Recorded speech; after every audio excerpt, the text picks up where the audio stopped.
नमस्कार दोस्तों, मैं विनोद चपराना आपके अपने YouTube चैनल वर्दी आजकल 24 पर स्वागत करता हूं। दोस्तों, आज हम बात करेंगे घटना चक्र पब्लिकेशन की आई दृष्टि मैगजीन के बारे में। आप सभी को पता है कि हमने एक इनिशिएटिव लिया हुआ है कि हम आपकी इस किताब को पूरा कराएंगे, जो कि आपके वर्ष 2024 की संपूर्ण करंट अफेयर है भाई। मैं अभी इसमें आपको पता है कि राष्ट्रीय संस्करण को कवर कर रहा हूँ। इसमें लगभग 3 से 4 टॉपिक मैं आपको करा चुका हूँ भाई, 3 से 4 लेक्चर, और आज ये हमारा सेकंड लास्ट लेक्चर होगा भाई। आज का लेक्चर और इसके बाद एक लेक्चर और आएगा, उसमें आपका पूरा राष्ट्रीय संस्करण खत्म हो जाएगा। इससे पहले मैं आपको जितने वन लाइनर फैक्ट है वो भी आपका करा चुका हूं भाई। अब इसमें क्या है मैं आपको बता दूं, आपको पता है कि अभी आपकी कोई भी आगामी परीक्षा नहीं है, इसलिए मैं आपको बहुत आराम से लेकर चल रहा हूं भाई, ताकि आपका आराम से रिविजन भी हो सके और आप आराम से पढ़ भी सको भाई। ठीक है, तो अब समय को बर्बाद ना करते हुए हम अपने लेक्चर की तरफ बढ़ते भाई। ठीक है, इसमें हमारा सबसे पहला आर्टिकल होगा लोक परीक्षा अनुचित साधन निवारण अधिनियम 2024। अभी हाल फिलहाल में आपने देखा होगा कि यूजीसी नेट 2024 और नीट यूजी 2024 ऐसी परीक्षाओं में बहुत बड़ी धांधलेबाजी देखने को आपको मिली होगी भाई। ठीक है, अब इसमें पारदर्शिता करने के लिए अभी केंद्र सरकार ने एक अधिनियम लेकर आई जिसका नाम है लोक परीक्षा अनुचित साधन निवारण अधिनियम 2024। इसका संबंध किससे मैं आपको बता चुका हूं, फिर भी मैं इसको पढ़ देता हूं भाई। सार्वजनिक परीक्षाओं में बढ़ते कदाचार के कारण उनके आयोजन में देरी तो होती ही है, साथ ही परीक्षाएं रद्द भी हो जाती हैं, जिससे लाखों युवाओं का भविष्य पर प्रतिकूल प्रभाव पड़ता है, जो मैं आपको ऊपर बता चुका हूं भाई।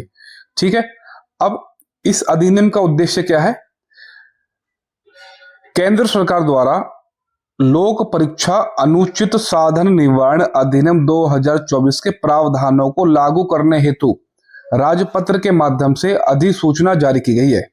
ठीक है, और लोक परीक्षा अनुचित साधन निवारण अधिनियम 2024 का उद्देश्य लोक परीक्षाओं में अनुचित साधन के उपयोग को रोकना है।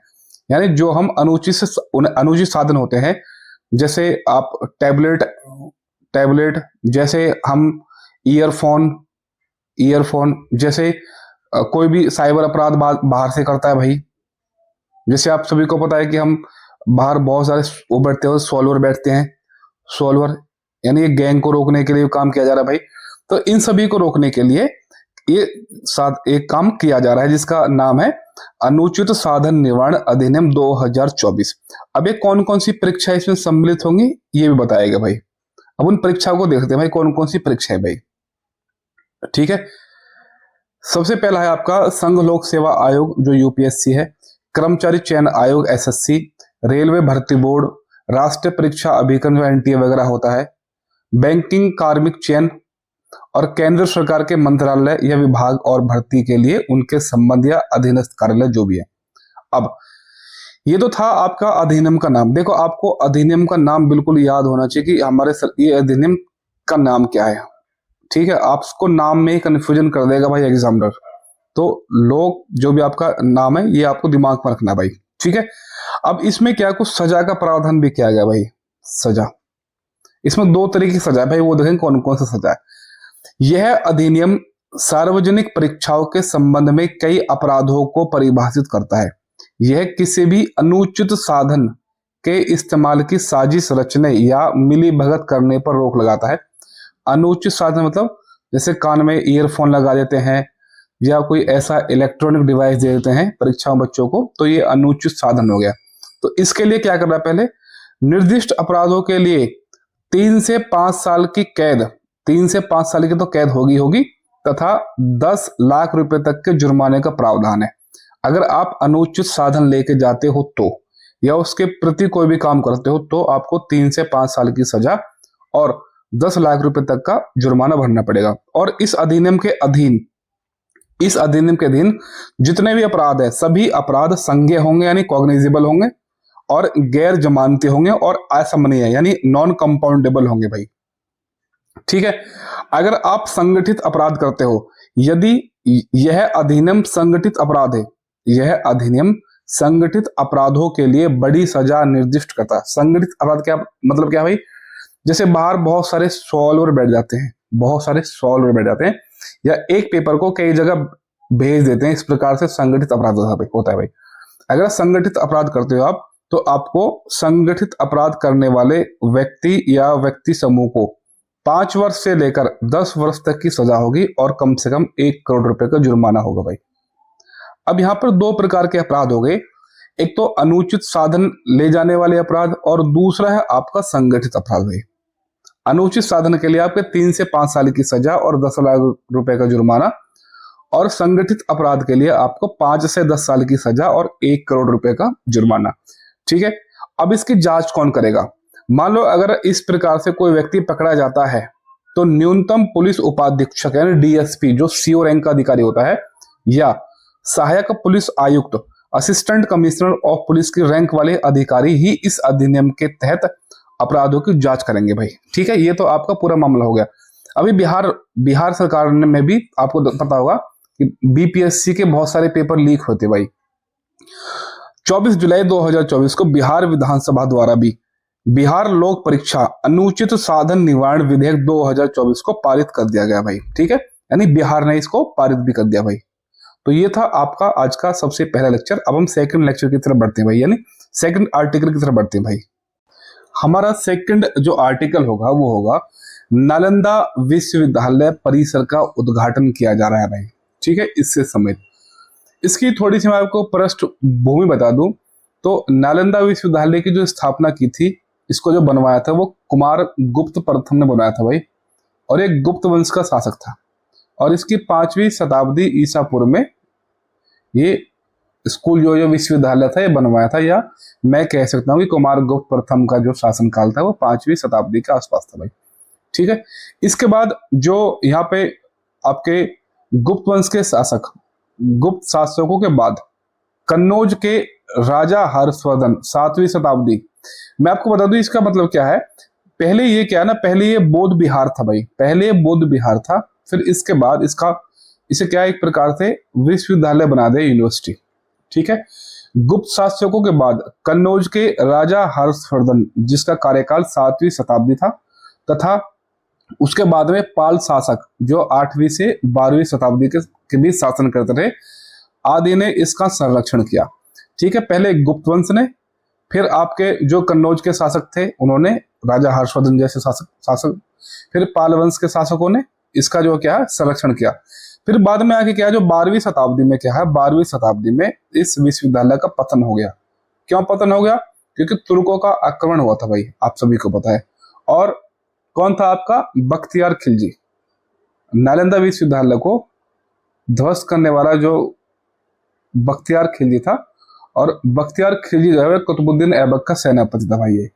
ठीक है, अब जब ये 12वीं शताब्दी में मतलब इसको जो है ध्वस्त कर दिया, तो इसके 6 शताब्दी पश्चात अर्थात 1800 के आसपास 1812 में क्या है, सबसे पहले इस स्थल की खोज यानी नालंदा विश्वविद्यालय परिसर की खोज सर्वप्रथम 1812 ईस्वी में स्कॉटिश सर्वेक्षणकर्ता फ्रांसिस बुकानन हैमिल्टन द्वारा की गई थी।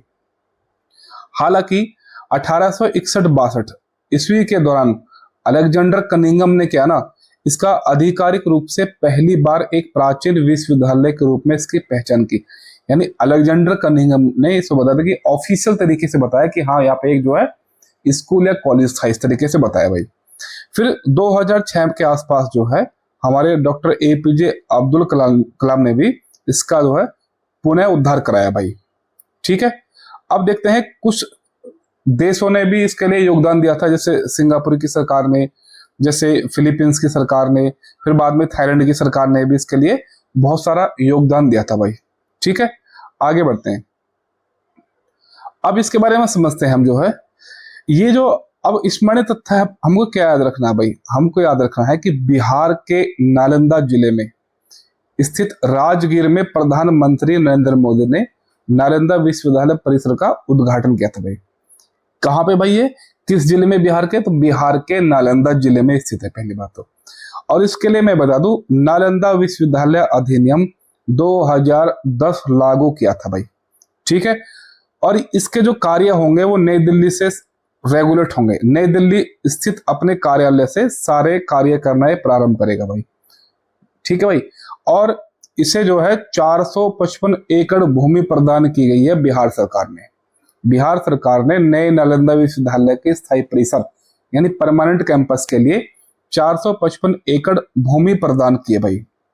ठीक है। और इसको जो है राष्ट्रीय महत्व का भी घोषित किया जा रहा है। साथ ही नालंदा विश्वविद्यालय अधिनियम 2010 के माध्यम से नालंदा विश्वविद्यालय को राष्ट्रीय महत्व का एक संस्थान यानी इंस्टीट्यूशन ऑफ नेशनल इंपॉर्टेंस घोषित किया जा रहा है। अब इसका जो कुलाध्यक्ष होगा, जो इसके विजिटर होंगे, वो हमारे राष्ट्रपति जी होंगे। और अभी वर्तमान में इसके कौन होने चाहिए? तो द्रौपदी मुर्मू जी होने चाहिए। अरविंद पनगड़िया जो है इस विश्वविद्यालय के कुलाधिपति होंगे। और प्रोफेसर अभय कुमार सिंह नालंदा विश्वविद्यालय के अंतरिम कुलपति यानी इंटरिम वाइस चांसलर होंगे भाई। ठीक है। इतनी जानकारी आपके लिए मोर देन सफिशिएंट होगी भाई। ठीक है। इससे आप अगर जितना मैंने आपको बताया इसका 20% भी आप इंपॉर्टेंट याद कर लेते हो तो भाई पेपर में आपका ये आएगा भाई, और उससे ज्यादा कोई भी नहीं आएगा। हम अब अपने नेक्स्ट आर्टिकल की तरफ बढ़ते हैं भाई। नेक्स्ट आर्टिकल हमारा होगा अब स्मृति वन भूकंप संग्रहालय विश्व के सर्वाधिक खूबसूरत संग्रहालयों की सूची में शामिल है। जो हमारा स्मृति वन भूकंप संग्रहालय म्यूजियम जो है ये विश्व के सर्वाधिक खूबसूरत संग्रहालय की सूची में शामिल होगा। और स्मृति भवन संग्रहालय जो है ये 2022 में बना था भाई। ठीक है। अब इसके बारे में पढ़ते भाई, क्या है स्मृति भवन भूकंप संग्रहालय। देखो इसके साथ लगा है भूकंप। तो हमारे यहाँ पे 26 जनवरी 2001 में एक भूकंप आया था जो कहा था भुज स्थित स्मृति वन भूकंप संग्रहालय इस क्षेत्र में आए विनाशकारी भूकंप में अपनी जान गंवाने वाले लोगों को श्रद्धांजलि अर्पित करता है भाई। जो भुज में आपका भूकंप आया था, देखो डेट भी थी 26 जनवरी भाई, और 26 जनवरी 2001। देखो कितने इंपॉर्टेंट डेट है भाई। अब इसका जो रिएक्टर पैमाना था, जो रिएक्टर स्केल था वो 7.9 था भाई, इतने पैमाने का था। और इसका जो एपी सेंटर अधिकेंद्र था वो भुज में ही था भाई। और इस भूकंप के कारण केवल कच्छ जिले में ही लगभग 12,932 लोगों ने अपनी जान गंवाई थी भाई। और लगभग इससे 15.23 लाख लोग प्रभावित हुए थे भाई। इससे जो भूकंप आया था भुज में, अब इसके लिए एक संग्रहालय बनाया जा रहा है, म्यूजियम बनाया जा रहा है जिसका नाम है स्मृति वन भूकंप संग्रहालय। ठीक है। अब इसको पढ़ते हैं भाई। जून 2024 को प्रिक्स वर्सेल्स क्या है? एक प्रकार से ये यूनेस्को द्वारा एक अवार्ड दिया जाता है। प्रिक्स वर्सेल्स के तहत वर्ष 2024 के लिए विश्व के सर्वाधिक खूबसूरत संग्रहालयों वर्ल्ड मोस्ट ब्यूटीफुल म्यूजियम की सूची जारी की गई है।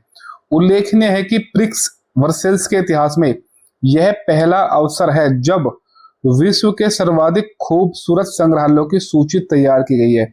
लगभग 7 संग्रहालयों की सूची तैयार की गई है भाई, लगभग 7 की। हमें सिर्फ अपना इंडिया देखना है भाई। लगभग 7 नवसंचालित संग्रहालय हैं। सबसे पहले मैं आपको बता दूं, सबसे पहले A4 आर्ट म्यूजियम, तो ये पड़ता है चीन में चोंगडू शहर में, चेंगडू। एक है ग्रेट इजिप्शियन म्यूजियम। देखो इजिप्शियन लगाया तो इजिप्ट, और इजिप्ट का मतलब ये मिस्र, काहिरा के आसपास है, मिस्र गीजा में शहर में। इसमें मोस्ट इंपोर्टेंट अपना है स्मृति भूकंप संग्रहालय जो कि भुज में है, भुज शहर में और भारत में। सिमोस आर्ट म्यूजियम तो ओटाके जापान में है।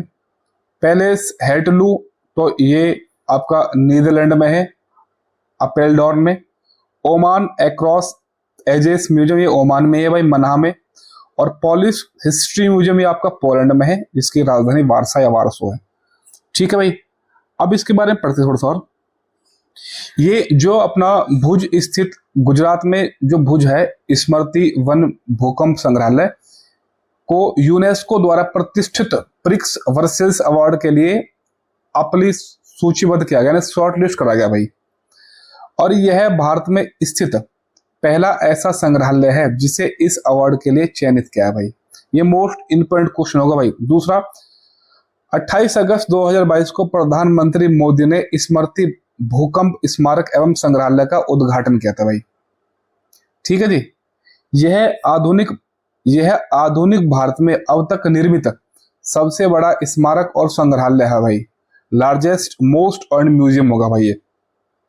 और ये भुजियो डूंगर पहाड़ी पर है, जो 470 एकड़ में बनाया जा रहा है भाई। और इसके जो वास्तुकार है वो राजीव कठपालिया हैं। स्मृति भूकंप स्मारक में विश्व का सबसे बड़ा मियावाकी वन, इसमें मियावाकी वन भी है, जिसमें 4.5 लाख से अधिक पेड़ है भाई। यानी स्मृति स्मारक के अंदर ही आपका मियावाकी वन है, जिसमें लगभग 4.5 लाख पेड़ है आपके। अब थोड़ा सा पढ़ते हैं हम प्रिक्स वर्सेल्स के बारे में। प्रिक्स वर्सेल्स को विश्व वास्तुकला और design award, the most architecture and design award के रूप में जाना जाता है। वर्ष 2015 में प्रतिवर्ष यूनेस्को द्वारा घोषित प्रिक्स वर्सेल्स वास्तुशिल्प प्रतियोगिताओं यानी आर्किटेक्चर कंपटीशन की एक श्रृंखला है, जो विश्व भर में बेहतरीन समकालीन परियोजनाओं यानी कंटेम्परेरी प्रोजेक्ट पर प्रकाश डालती है भाई। तो ये आपका मोस्ट इंपोर्टेंट आपका आर्टिकल था भाई। अगले आर्टिकल की तरफ बढ़ते हैं भाई हम। अब हम नेक्स्ट आर्टिकल की तरफ बढ़ते हैं। हमारा अगला आर्टिकल होगा मोदी सरकार 3.0। आप सभी को पता है कि मोदी सरकार ने लगातार तीसरी बार प्रधानमंत्री की शपथ ली है। ये हमारी 18वीं लोकसभा थी जिसके चुनाव होने थे यानी हुए, और इसमें लगभग 543 सदस्यों के लिए निर्वाचन हुआ है भाई, जबकि 543 सीट है।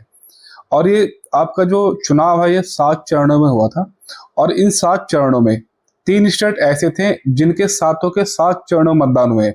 जैसे बिहार हो गया आपका, पश्चिम बंगाल हो गया और आपका उत्तर प्रदेश हो गया भाई। इनमें 7 के 7 चरणों में आपका चुनाव हुआ था।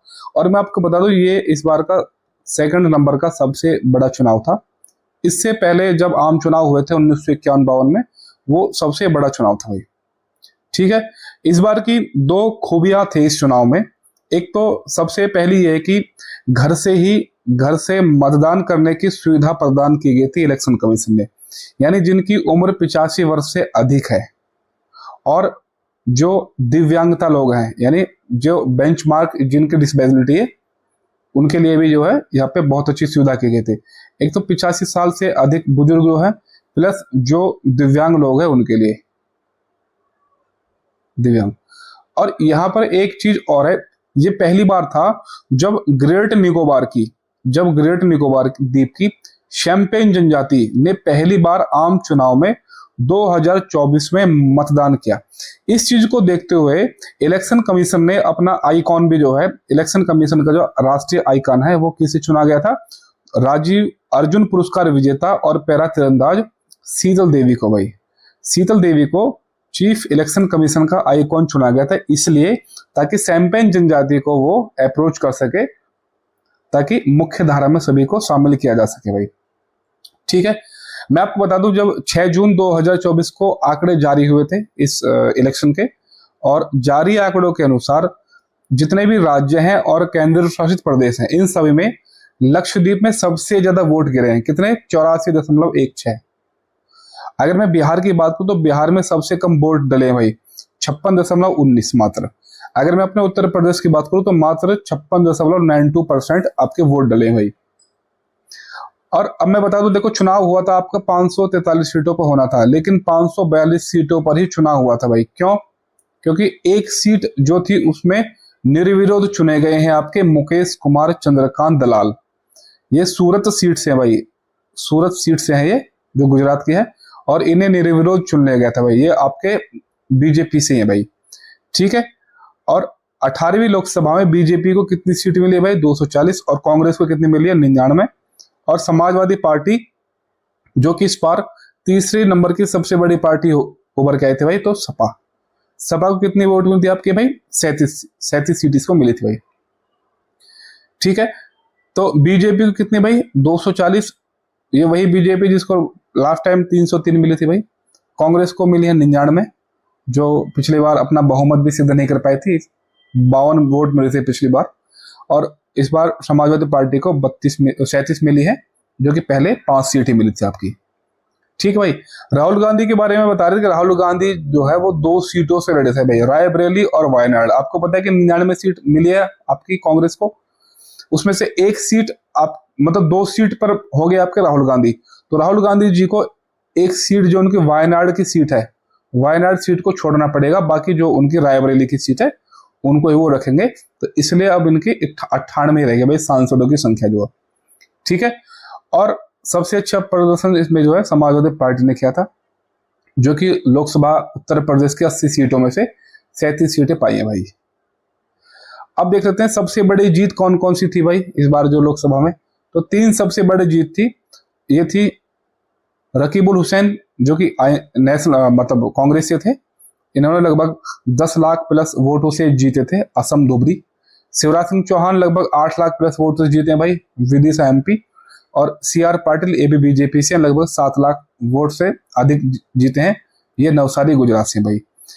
एक फैक्ट निकल के आता है कि इंदौर लोकसभा निर्वाचन क्षेत्र के परिणामों को शामिल नहीं किया गया, क्योंकि यहां हुए चुनाव में विजयी उम्मीदवार के बाद ज्यादा मत नोटा को मिले भाई। नोटा मतलब नॉन ऑफ द अबव, यानी जो यहाँ पे विजय हुआ है इंदौर में, तो सेकंड जो सबसे ऊपर सीट वोट मिली है वो नोटा को मिली थी भाई।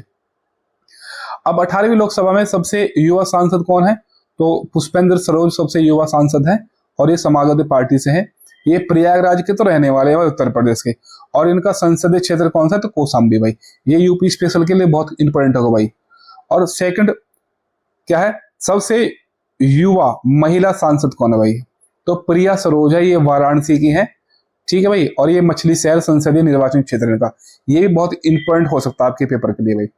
अगर मैं महिलाओं की बात करूं इस बार 18वीं लोकसभा में, तो 74 महिलाएं कुल संसदीय क्षेत्र सांसद, कुल 74 महिलाएं हुई है, ये लगभग 13.63% का।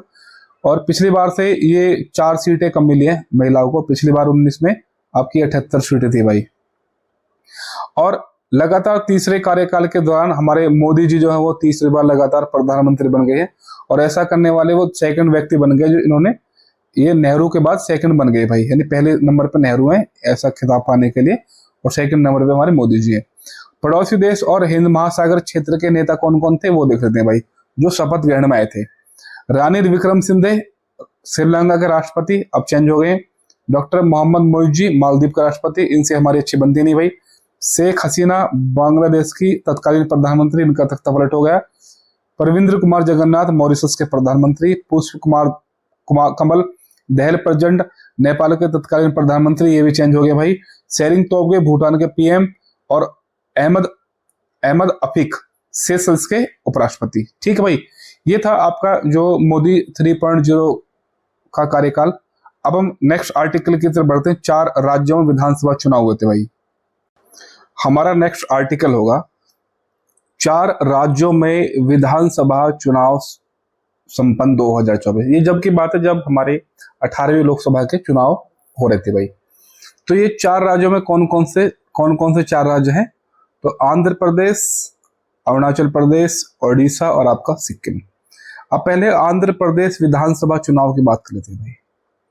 इसमें क्या आपको भाई याद रखना है कि सीट कितनी है भाई, इसमें टोटल विधानसभा की सीट है 175, ठीक है। और यहाँ के जो मुख्यमंत्री हैं वो चंद्रबाबू नायडू हैं। यहाँ के जो मुख्यमंत्री हैं वो N चंद्रबाबू नायडू है, कहाँ के, आंध्र प्रदेश के। और इसमें क्या है, अभी उप मुख्यमंत्री का चलन भी हो गया भाई।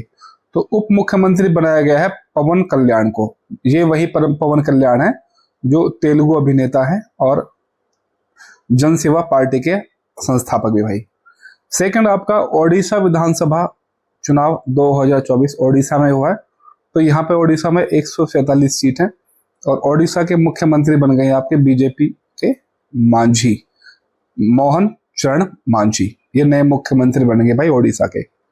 और यहाँ के उप मुख्यमंत्री 2 बने हैं, कौन कौन, एक तो कनक वर्धन सिंह देव और आपके प्रावती परिदा, ठीक है। अरुणाचल प्रदेश की बात करते हैं भाई। अरुणाचल प्रदेश में कितनी सीट है, 60 सीटें भाई। एक बात दिमाग याद रखना कि 60 सीटों में से 59 सीटें इसकी वो एसटी के लिए रिजर्व है भाई, एसटी के लिए रिजर्व है 59 सीटें। और यहाँ पर बीजेपी की सरकार बनी है और मुख्यमंत्री बन गए पेमा खांडू।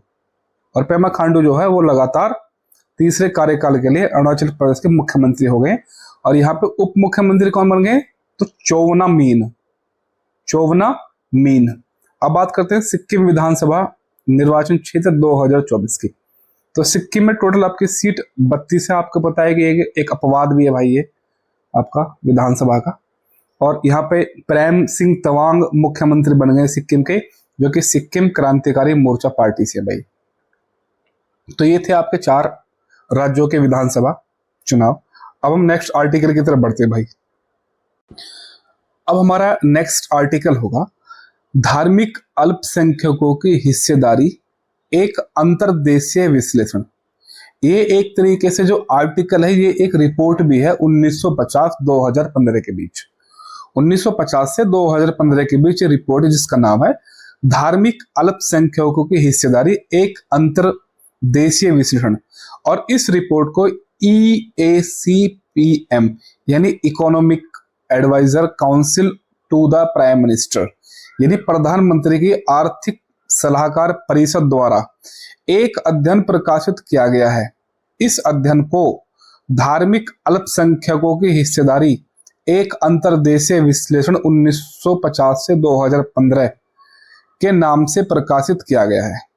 इस रिपोर्ट में विश्व भर में अल्पसंख्यकों की स्थिति पर एक विस्तृत अंतर्देशीय विश्लेषण प्रस्तुत किया गया है।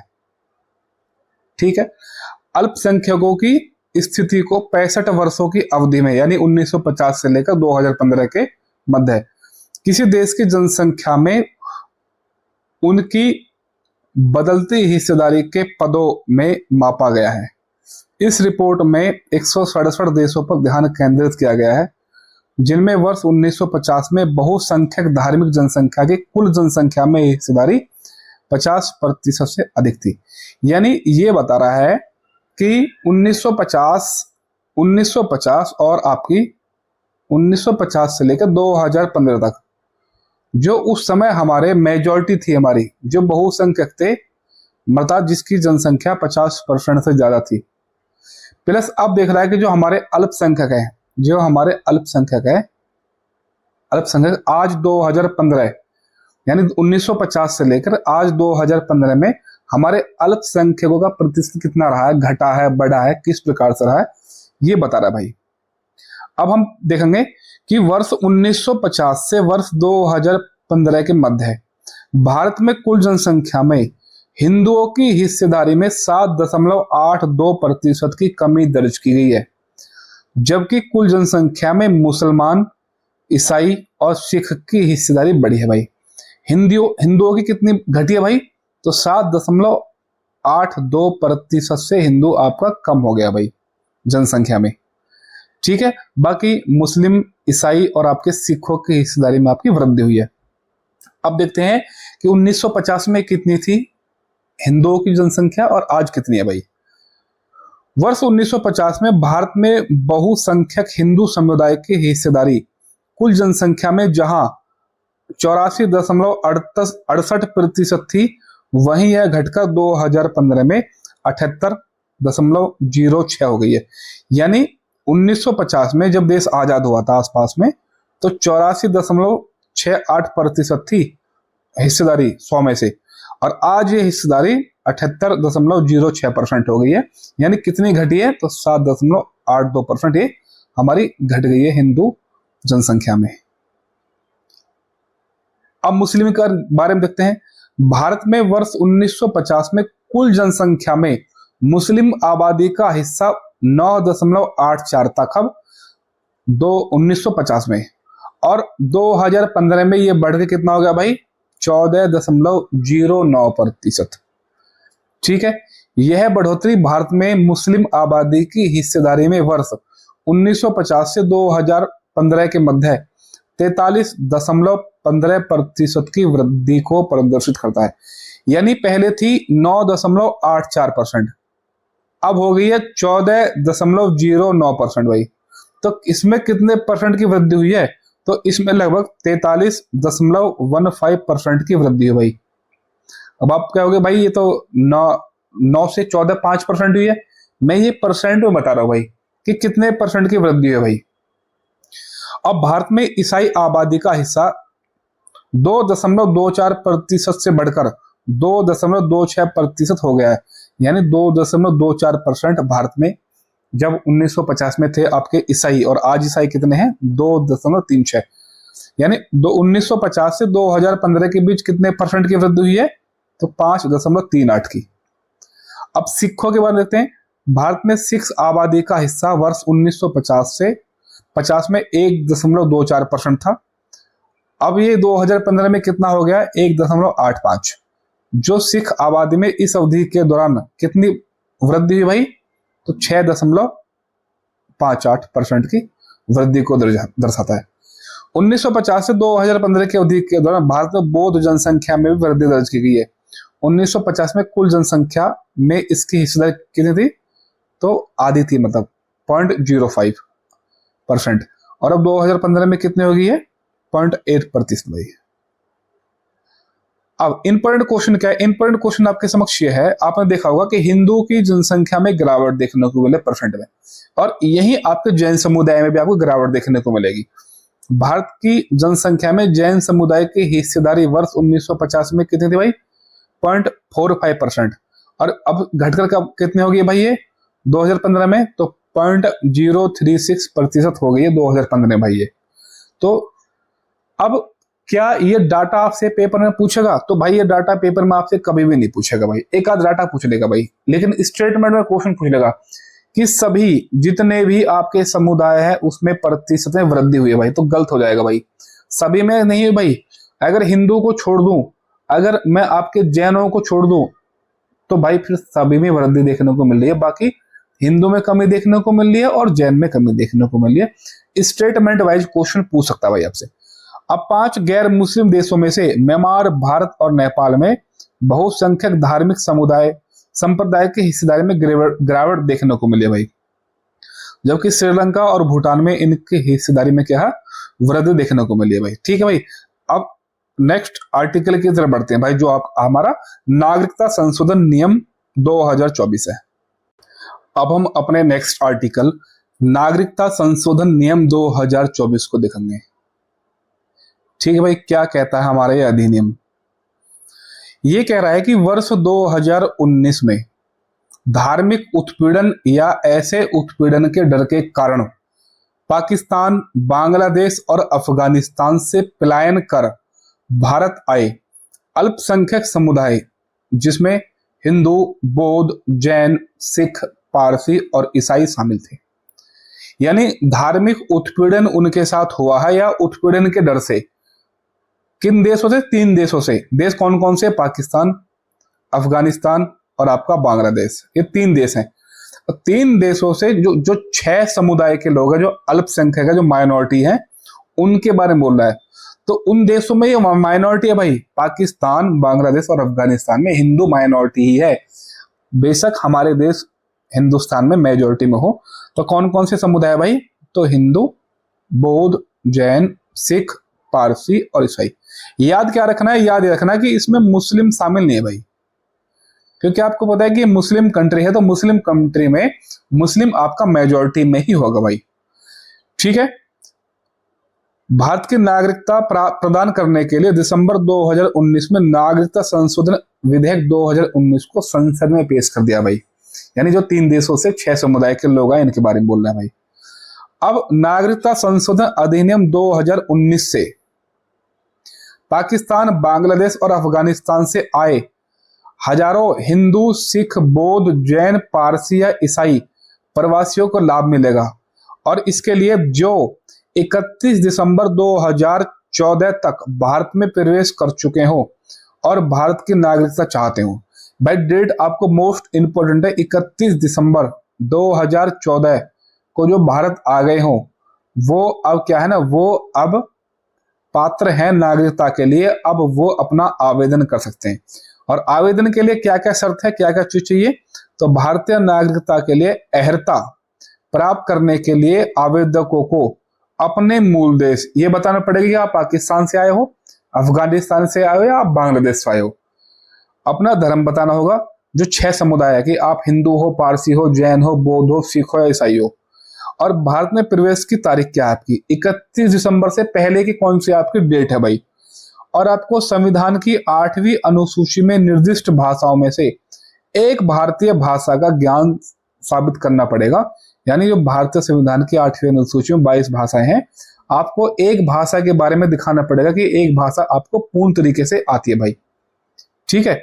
और अब ये बोल रहा है कि नागरिकता संशोधन अधिनियम 2019 का उद्देश्य प्रवासियों के लक्षित समूह को नागरिकता देना है, भले ही उनके पास नागरिकता अधिनियम 1955 के अनुसार वैध यात्रा दस्तावेज ना हो।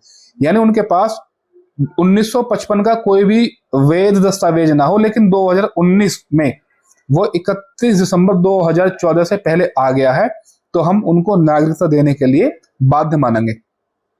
केंद्रीय गृह मंत्रालय ने नागरिकता संशोधन अधिनियम 2019 के तहत नागरिकता संबंधी आवेदनों को संसाधित करने का काम केंद्र सरकार के तहत, यानी अब केंद्र सरकार के तहत जो हमारे गृह मंत्रालय है, गृह मंत्रालय ने केंद्र सरकार के तहत किन किन लोगों को यह काम सौंपा है। तो एक तो हमारा डाक विभाग है, डाक विभाग हो गया, एक जनगणना मंत्रालय होगा, एक रेलवे हो गया, और एक हमारा एनआईसी। एनआईसी मतलब नेशनल इंफॉर्मेटिक्स सेंटर के अधिकारियों को यह काम सौंपा है कि आप जो है इस नागरिकता के बारे में चीजें बताओगे। 4 हमारे मंत्रालय है, कहने का मतलब क्या है, एक तो डाक विभाग, जनगणना, रेलवे और एनआईसी। मंत्रालय कह लो या एक विभाग कह लो भाई। ठीक है। अब नेक्स्ट जो हमारा आर्टिकल होगा वो दिबांग बहुउद्देश्य जल विद्युत परियोजना पर होगा भाई, मोस्ट इंपोर्टेंट क्वेश्चन। आगे बढ़ते हैं भाई।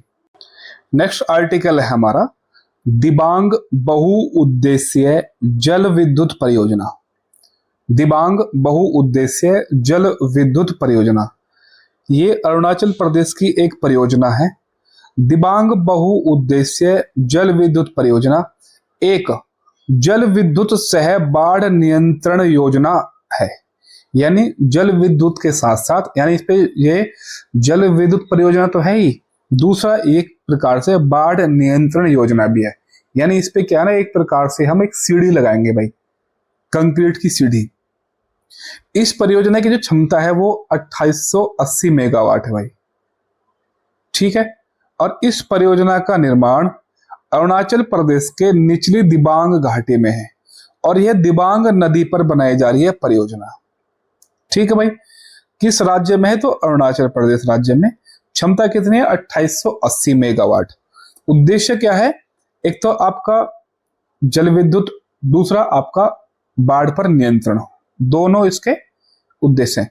इस परियोजना का जो विकास है वो NHPC लिमिटेड द्वारा किया जाएगा भाई। और इसकी कुल, इस पे कितना पैसा खर्च होगा, 31,875 करोड़ रुपए इस पे खर्च होगा भाई। नेक्स्ट, इस परियोजना के तहत 278 मीटर ऊंचे बांध का निर्माण प्रस्तावित है, जो भारत का सबसे ऊंचा कंक्रीट ग्रेविटी बांध, यानी हाईएस्ट कंक्रीट ग्रेविटी डैम होगा। यानी मैंने बताया ना आपको 200 मतलब एक बांध बनाया जाएगा, जो कि क्या है, एक तरीके से बांध से एक तो आपकी जल विद्युत परियोजना के साथ साथ बाढ़ पर भी नियंत्रण पाया जाएगा, और यह सबसे ऊंचा कंक्रीट ग्रेविटी बांध होगा भाई भारत का। इस बांध का निर्माण रोलर कॉम्पैक्टेड कंक्रीट, यानी रोलर कॉम्पैक्टेड कंक्रीट तकनीकी से बनाया जाएगा, यानी आरसीसी से। इस बांध का निर्माण जो आरसीसी मतलब रोलर कॉम्पैक्टेड कंक्रीट, और यह विश्व का सबसे ऊंचा आरसीसी बांध, यानी highest RCC dam of the world होगा भाई। यानी अब तक का ऐसा कोई बांध नहीं बना है जो सबसे ऊंचा हो, जो कि आरसीसी में हो भाई। 278 मीटर ऊंचा होगा।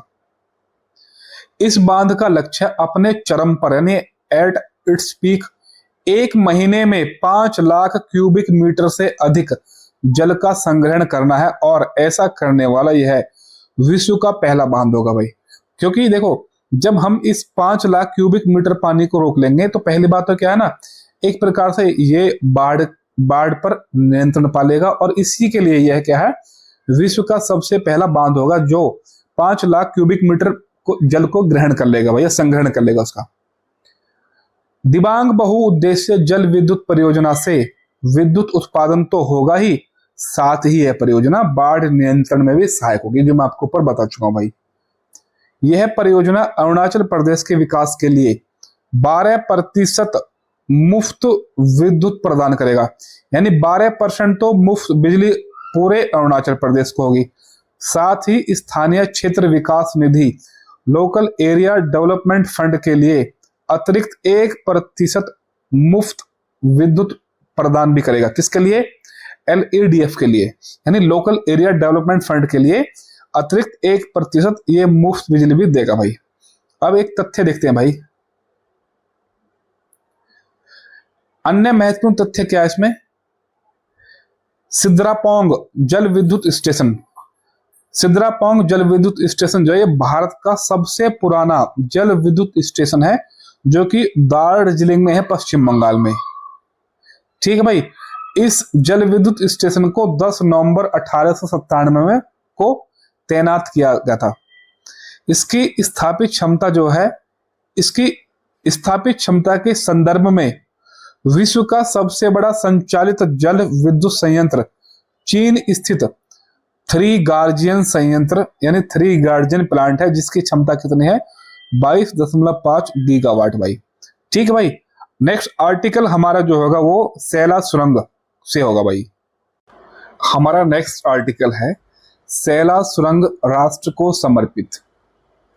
आपको पता है कि सैला सुरंग जो है ये आपके अरुणाचल प्रदेश में है। अभी हमने पीछे तवांग पढ़ा था, तवांग भी आपका जो अरुणाचल प्रदेश में थी। 9 फरवरी 2019 को प्रधानमंत्री नरेंद्र मोदी ने सैला सुरंग की आधारशिला रखी थी। कब? 2019 में। इस सुरंग का निर्माण 1 अप्रैल 2019 को प्रारंभ हुआ था। दुर्गम क्षेत्र और प्रतिकूल मौसमी परिस्थितियों की चुनौतियों को पार करते हुए यह सुरंग 5 वर्षों की अवधि में बनकर तैयार हो गई है भाई, यानी यह सुरंग राष्ट्र को समर्पित कर दी गई है भाई। 9 मार्च 2024 को प्रधानमंत्री नरेंद्र मोदी ने अरुणाचल प्रदेश में आभासी माध्यम से सैला सुरंग परियोजना, सैला टनल प्रोजेक्ट को राष्ट्र को समर्पित कर दिया। और सैला सुरंग है कहाँ आपकी? तो सैला सुरंग आपकी है अरुणाचल प्रदेश में। इस सुरंग का निर्माण सीमा सड़क संगठन यानी BRO, बॉर्डर रोड ऑर्गेनाइजेशन के प्रोजेक्ट वर्तक के अंतर्गत किया गया भाई। सैला सुरंग समुद्र तल से लगभग 13,000 फीट की ऊंचाई पर स्थित है भाई। कितनी भाई? 13,000 फीट। यह सुरंग असम स्थित तेजपुर को अरुणाचल प्रदेश के तवांग से जोड़ने वाली सड़क पर बनाई गई है भाई। असम को अरुणाचल प्रदेश से जोड़ने वाली बालीपारा 4 द्वार तवांग यानी BCT सड़क पर समुद्र तल से 13,700 फीट की ऊंचाई पर सैला दर्रा भी स्थित है, जो अपने जोखिम भरे और दुर्लभ मार्ग के लिए जाना जाता है। बहुत सारी परीक्षाओं में पूछा गया है भाई और की सैला दर्रा कहाँ स्थित है। समुद्र तल से 13,000 फीट की ऊंचाई पर स्थित यह विश्व की सबसे लंबी द्वि-लेन सड़क सुरंग, world longest by lane road tunnel भाई। इंपॉर्टेंट क्वेश्चन भाई। अब कुछ देखते हैं आपकी सैला सुरंग के बारे में। सैला सुरंग भारत की सबसे ऊंची सुरंग 7 मई 2024 को इंटरनेशनल बुक ऑफ ऑनर यानी इंग्लैंड द्वारा 13,000 फीट की ऊंचाई पर स्थित सैला सुरंग को भारत में सबसे ऊंची सुरंग, हाईएस्ट टनल इन इंडिया के रूप में मान्यता प्रदान की गई है। इंटरनेशनल बुक ऑफ ऑनर के अनुसार यह सुरंग भारत में इंजीनियरिंग का चमत्कार है और यह सुरमे नगर तवांग के कनेक्टिविटी में परिवर्तन लाएगा भाई। अब है एक आपका ब्रांगसा पुल को मान्यता। ब्रांगसा पुल को मान्यता 8 मई 2024 को world book of records London द्वारा लद्दाख स्थित ब्रांगसा पुल को विश्व के सबसे ऊंचे मल्टी स्पैन पुल, हाईएस्ट मल्टी स्पैन ब्रिज के रूप में मान्यता प्रदान की गई है। कहाँ है? आपका लद्दाख में। यह पुल श्योक नदी पर स्थित है या निर्मित है। सड़क सीमा सड़क संगठन, सीमा सड़क यानी बीआरओ द्वारा 14,900 फीट की ऊंचाई पर इस पुल का निर्माण किया गया है। मात्र 174 दिनों में निर्मित यह पुल लद्दाख में भारतीय थल सेना को परिचालन और लॉजिस्टिक कनेक्टिविटी प्रदान करेगा भाई। ठीक है, नेक्स्ट हमारा जो अगला आर्टिकल होगा वो सूर्य की प्रतिमा भाई। हमारा नेक्स्ट आर्टिकल होगा सूर्य की प्रतिमूर्ति, यानी ये ब्रॉन्ज की मूर्ति है। ये मूर्ति किसकी है? लाचित बरफुकन की, लाचित बरफुकन। ठीक है, अहोम साम्राज्य के ये एक जनरल थे भाई, अहोम साम्राज्य जो कि असम का साम्राज्य था। इनका जन्म 1622 में और मृत्यु लगभग 1672 में होती है, 17वीं शताब्दी के आसपास से, 17वीं शताब्दी के आसपास। लाचित बरफुकन असम के अहोम साम्राज्य की शाही सेना के जनरल थे भाई। और लाचित बरफुकन और उनकी सेना ने मुगलों को पराजित किया था भाई, ये इसलिए इंपॉर्टेंट है भाई। और औरंगजेब के नेतृत्व में मुगलों की लगातार बढ़ती महत्वाकांक्षाओं पर रोक लगाने में सफलता प्राप्त की थी। एक बहुत मोस्ट इंपोर्टेंट युद्ध आता है सराय घाट का युद्ध। लाचित बरफुकन ने 1671 ईस्वी में लड़े गए सराय घाट के युद्ध में असमिया सैनिकों को प्रेरित किया था, जिसके फलस्वरूप इस युद्ध में मुगलों की करारी हार हुई थी भाई।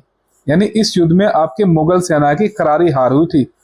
देश में वर्ष 2022 में लाचित बरफुकन की के 400वीं जयंती वर्ष, यानी 400वां जन्मदिन था इनका। जो सराय घाट के युद्ध में लाचित बरफुकन की वीरता और असमिया सैनिकों की विजय के स्मरण में असम में राज्य स्तर पर प्रतिवर्ष 24 नवंबर को लाचित दिवस के रूप में मनाया जाता है। देखो यहाँ से क्वेश्चन भाई स्ट्रेटेजी पूछ सकता है, करंट बेस पूछ सकता है भाई कि लाचित बरफुकन का संबंध किस राज्य से है, तो असम से है। और आपका सराय घाट का युद्ध किस किस के बीच हुआ था, ये पूछ सकता है भाई। और आपका अहोम साम्राज्य से पूछ सकता है भाई। अब आपको याद क्या रखना है, आपको याद रखना है कि प्रधानमंत्री मोदी जी ने जोरहाट, जो कि असम में पड़ता है, असम में लाचित बरफुकन की कांस्य प्रतिमा यानी ब्रॉन्ज स्टैचू का अनावरण किया भाई। और इस प्रतिमा की ऊंचाई कितनी है? 84 फीट इसकी ऊंचाई भाई। और ये 41 फीट ऊंचे एक मंच पर रखी हुई है भाई। अगर मैं 41 और प्लस 84 कर दूंगा, टोटल इसकी ऊंचाई जो हो जाएगी वो 125 फीट की हो जाएगी भाई। ठीक है, यह विश्व में लाचित बरफुकन की सबसे ऊंची प्रतिमा होगी भाई। और उल्लेखनीय है कि इस प्रतिमा को शौर्य की प्रतिमा का नाम दिया गया भाई, स्टैच्यू ऑफ वैल्योर का नाम दिया गया है। और इस प्रतिमा का निर्माण जो इसका शिल्पकार है, इसका जो वास्तुकार है, वो रामवी सुतार है भाई, रामवी सुतार। आप सभी को पता है कि रामवी सुतार से आप बहुत भली भांति परिचित होंगे भाई। नेक्स्ट जो इसमें है एकात्मकता की मूर्ति। ये मूर्ति मध्य प्रदेश में है और शिवराज सिंह चौहान जी के द्वारा इसका अनावरण किया गया था।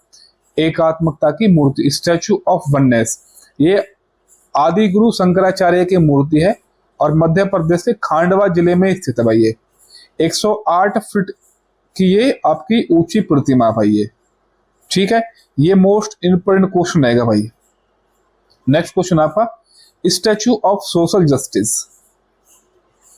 स्टैच्यू ऑफ सोशल जस्टिस जो है ये भीमराव अंबेडकर जी की ब्रॉन्ज की मूर्ति है, कांस्य की मूर्ति है। और ये विजयवाड़ा आंध्र प्रदेश में स्थित है भाई। इसकी ऊंचाई कितनी है? 125 फीट ऊंची भाई। ठीक है भाई। और ये 81 फीट ऊंचे मंच पर है, तो 81 और 125 आप जोड़ देंगे तो आपका टोटल बैठ जाएगा 206 फीट।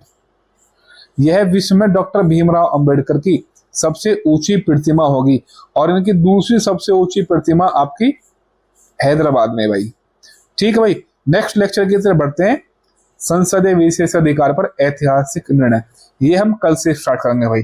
तो आप बताओ भाई आपको वीडियो कैसे लगी हो। अगर आपको थोड़ी बहुत भी ये वीडियो हेल्पफुल लगी हो तो आप चैनल को सब्सक्राइब करो भाई, कमेंट करो और वीडियो को भाई आप लाइक करो। और अगर आपका कोई भी किसी भी तरह का कोई सजेशन है भाई तो आप प्लीज भाई सजेशन जरूर दो भाई। जो भी आप मुझे सजेशन दोगे कमेंट के आधार पर भाई मैं आपको तुरंत उसका रिप्लाई दूंगा, पहली बात तो। दूसरा, अगर आप किसी भी प्रकार का कोई सुधार चाहते हो भाई तो मैं इस वीडियो में भाई सुधार भी करूंगा। और अगर आप किसी भी चीज की तैयारी कर रहे हो तो मुझे आप कमेंट में जरूर बताओ भाई। और अगर आप किसी भी तरीके के को तैयारी करना चाहते हो रेलवे की, दिल्ली पुलिस की, अगर आप मुझे बताओगे तो मैं इसके लिए प्रॉपर आपको भाई पढ़ाऊंगा भाई। ठीक है भाई, तो वीडियो को देखने के लिए भाई धन्यवाद, थैंक यू।